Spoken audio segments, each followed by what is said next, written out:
Welcome back aboard Arabella, where Steve and Robin are docked in Corner Brook, Newfoundland, where they've decided to spend the rest of the winter living on the boat. Which for many of you watching has brought up the question, why in the world would you want to do that?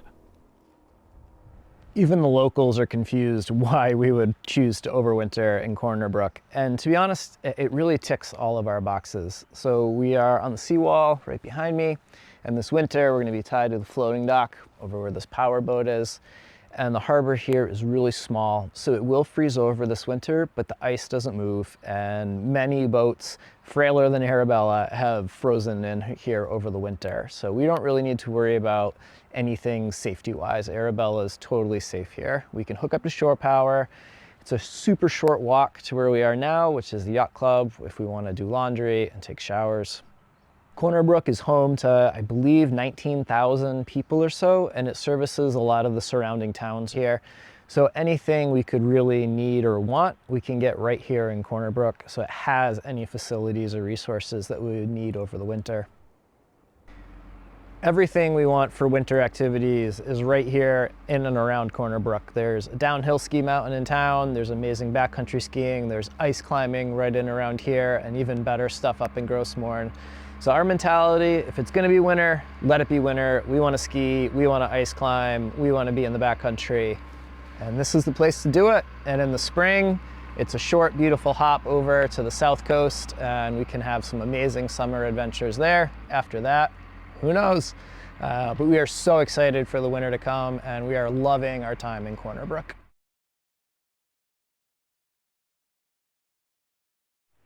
Akiva and I are on our way to some trails to hike over to Cedar Cove. And Cedar Cove is where that container ship was when we came into Corner Brook. We saw in the distance aground. So that is actually in Cedar Cove, and there's a hiking trail that you can go down and apparently get pretty close to the ship. So Akiva and I are on our way to go do that while Robin takes over the boat with a big office day with all of her employees and tons of calls. But we're driving down the road, and just look at this. I feel like every corner up here is just some unbelievably beautiful little harbor. So I'm gonna get the drone in the air and get a couple shots of this, because I don't think I can pass this up.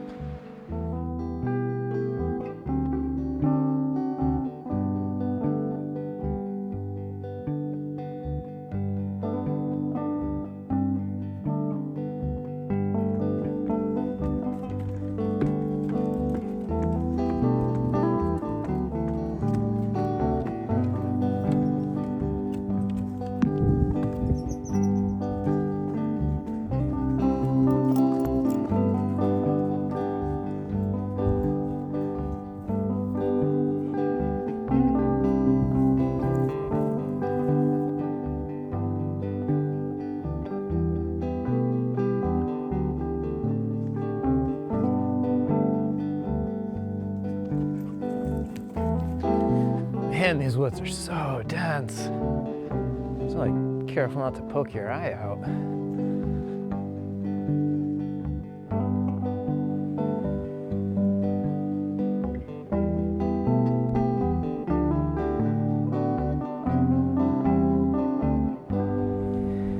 Man, what a bad day that must have been. Met someone and they said that when this boat came in, it had no power, so it drifted into Cedar Cove here, which is cliff lined on both sides. It's not a very big spot, and the waves and the surf were big enough that it plopped it down, and there's a rock punching 12 feet into the cargo hold of the boat, and it just got rocked around and beat on the rocks until a helicopter came and airlifted the crew off. I guess they were pretty beat up, but nobody died, everyone recovered. But wow, what a scary night that must have been. They had no power, so they couldn't drop anchor, they couldn't maneuver, they were just at the mercy of it. I was hoping to get down here and fly the drone, but there's apparently a no-fly zone, and a pretty big one at that. So it seems like in case they have to airlift someone out of here from the salvage work, they don't want any drones in the area, which makes sense.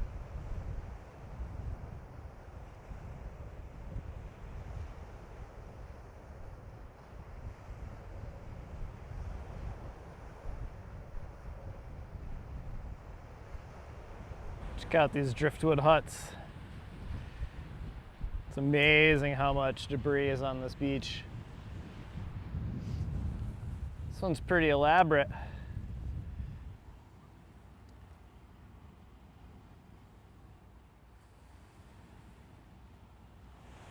That is a big ship. Man, what a job. Emptying all the fuel and the containers and everything off of that thing. I'm told that the weather is getting worse out here. Forecasts are getting worse, and they don't think it's going to be too much longer before they're not going to be able to access the cargo ship via the water. It's going to be too rough and dangerous. So this is the solution. And looks like a couple spools of Dyneema, some cable, a huge winch, and apparently there's going to be kind of a trolley car that's going to go from here out to the ship this winter to bring things off the ship and bring people out and all that stuff. But man, what an effort building this pad and trucking all this equipment in here and setting all this up and breaking all this down. Whew. I call that a cable. This is the back side of it.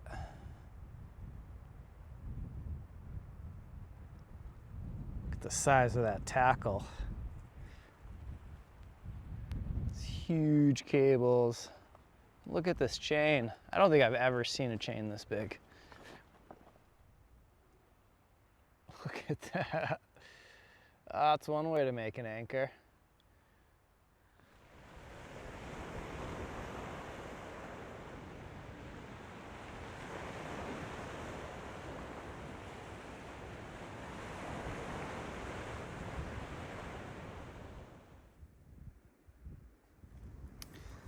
This is quite the collection.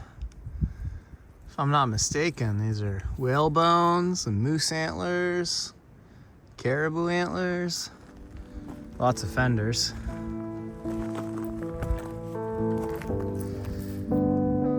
Whale vertebrae.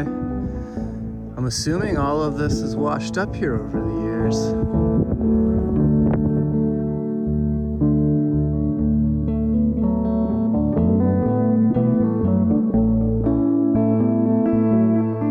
The next day, Robin took the afternoon off to join Steve for some rock climbing on a 500-foot route nearby. A multi-pitch sport climb, it was the biggest that either of them had done in quite a while.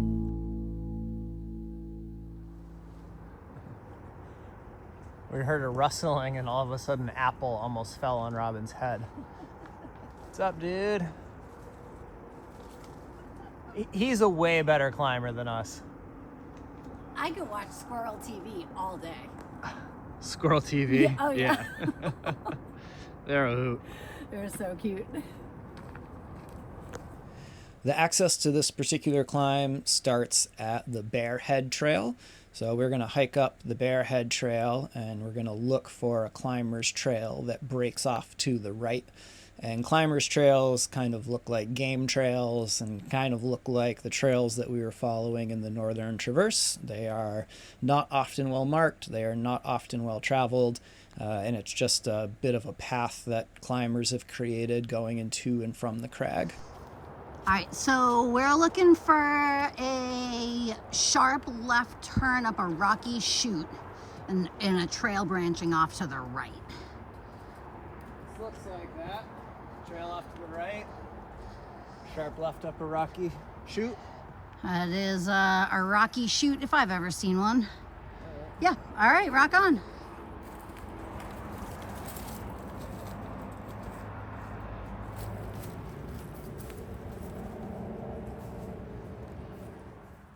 It's been a long time since Robin and I have had access to cliffs tall enough to go do a multi-pitch. What a multi-pitch is a rock climbing route that is longer than one rope length. So you climb it in multiple sections, and each one of those sections is called a pitch. So this climb is broken out into a total of 5 pitches.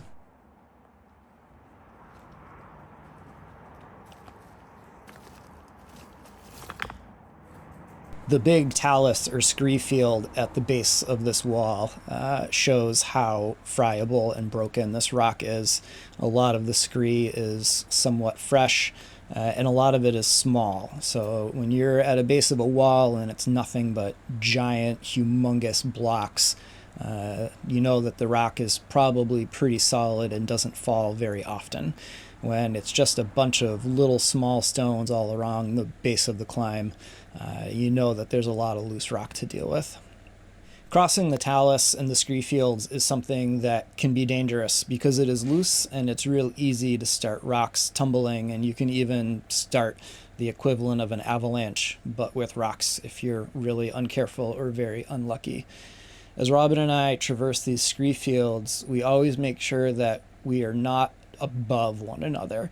We want to be on about the same vertical plane and have a little bit of a distance between us. That way, if one of us knocks off a rock and starts a bit of a rock slide, we're not endangering the other. So there is the chance of us doing something and kind of taking ourselves out or having a rock roll on us, but at least we're not sending an avalanche of rocks onto the one below us. So we got to be really careful crossing this kind of terrain. Oh wow, that's pretty behind us. Yeah, it's very pretty, very picturesque. Happy anniversary! Oh, wow, it is our anniversary. 5 years. 5 years. 5 years ago, we were canoeing the Charles River For sunrise. for sunrise. Yeah, we were probably still canoeing. Yeah. And now we're multi-pitching in Newfoundland. Who would have thought? I did. I thought. Robin and I are swinging leads on this, which means that I'll take one and then she'll take one and then I'll take one. So we'll take turns leading up the route and we'll take turns following. Neither of us have done this route before, so we are kind of questing off into the unknown. We have a line of bolts to follow and it looks fairly well bolted, so that does make route finding a lot easier. We just kind of look up and spot the next bolt and make our way towards it.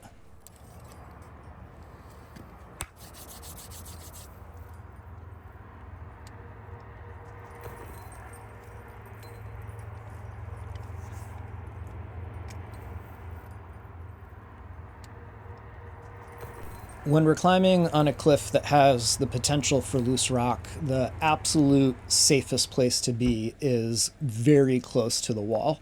What usually happens is the rocks fall and they hit something and they end up bouncing away. So if you are standing away from the wall, you're more in the line of fire.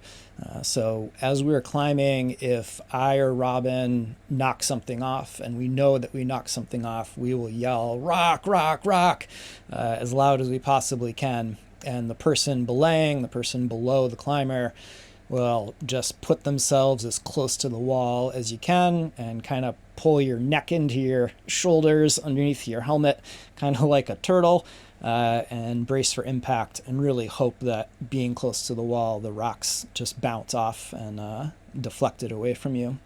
Thankfully on this climb, we just had two kind of grapefruit-sized rocks come down. Robin sent them down from one of her pitches, and I heard Robin yell. I couldn't quite make out what she was yelling, and then I heard dunk dunk, and I knew immediately that it was rocks, and it was decent-sized rocks. And I stuck myself to the wall as close as I could get, and the rocks went above my head and about 15 feet to my right. So they really weren't very close, but they were big enough that had they hit, we could have been in trouble. Man, the perspective from the drone is so cool. We brought it with us and we flew it from the second pitch and then again from the fourth while Robin led the fifth. Wow, what a cool perspective to be able to see from up there. I made a little rig so I could hook the drone controller up to my pack and be able to fly the drone up and let it hover and be able to belay and leave the drone situated. It was really cool to get some shots of Robin leading the last pitch, which in climbing terms we would call this the money pitch. So it's an inside corner or an open book or a dihedral. They're all just different names for the same thing. and it's nice and steep and clean with some good exposure. The wind picked up, so it was a really, really great lead for Robin, a good confidence boosting lead. Climbing is very physical, but it is also incredibly mental. And since we haven't done this kind of thing for quite a while, it's good to get on a well-bolted, moderate route and get some air underneath our feet and get some wind at our back, and really kind of ease back into the climbing, because it is really such a big mental game. Of course, as Robin's leading the last pitch, the wind's picked up. So hearing each other is kind of difficult to do, but it's really cool to be able to see her with the drone and know that she's up at the anchor.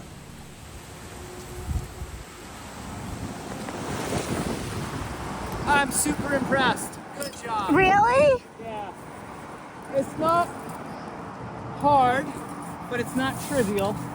And being up this high in a dihedral, looking down, pressing out your feet, wind whipping, it's a heady lead. You did really good. I did it. I'm really proud of you. Thanks. After the fifth pitch, the money pitch, we just top out on the top of the wall, and it's a short scramble through the trees and the bushes to pick back up with the Bearhead Trail and take it down to the car. So it was a super fun outing, just interesting enough to keep your attention, but not challenging enough to really be difficult or scary. Very, very well bolted. Whoever cleaned this and bolted it certainly wanted to make it a safe, fun outing for people, and I think they did a really good job with that.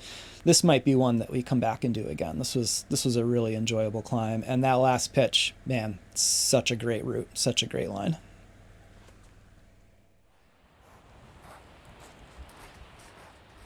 If you liked the video, hit that thumbs up button for us and make sure you're still subscribed to the channel. These videos would not get made without the generosity of our Patreon members. If you've been enjoying the channel for free for a while, we hope you'd consider throwing some ongoing support our way so we can keep this and all of our future adventures coming to the small screen. If you're already doing that, it really means a lot. Thank you. We'll see you again next Friday.